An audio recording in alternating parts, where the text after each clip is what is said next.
Gipalukapa sa Arellano Chiefs ang San Sebastian Golden Stag sa unang game kagahapon sa NCAA Season 100 Basketball Tournament.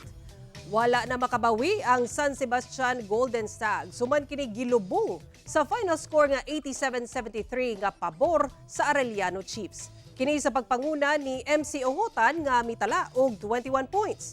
Samtang sa second game ni pabor sa Letra Knights ang dula batok sa Binil Blazers sa final score nga 71-69. Si Vince Quahaw sa Letran ang nagpakitang gilas nga dunay score nga 20 points. Apan bisa na sa maong kapildihan nag-una gihapon sa team standings ang Binil Blazers nga dunay 4 kadaog og usa ang pildi. Gisundan kini sa Mapua Cardinals nga dunay 3 kadaog og usa sab ang pildi. Ugma magtigi ang Perpetual Altas batok sa San Sebastian Golden Stags nga masaksihan sa alas 11 sa buntag sa Heart of Asia. Ug sa second game, ang LPU Pirates batok sa Mapua Cardinals. Masaksihan ang dula alas 2:30 sa hapon sa GTV ug sa Heart of Asia.